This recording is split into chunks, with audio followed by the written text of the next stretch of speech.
السلام عليكم ورحمة الله وبركاته. مشاهدينا الكرام، مرحبا بكم في هذا الفيديو الجديد.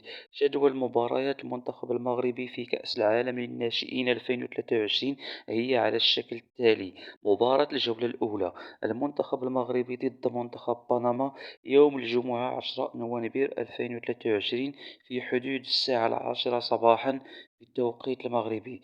مباراة الجولة الثانية، المنتخب المغربي ضد المنتخب الإكوادوري، يوم الاثنين 13 نوفمبر 2023 في حدود الساعة 10 صباحا بالتوقيت المغربي.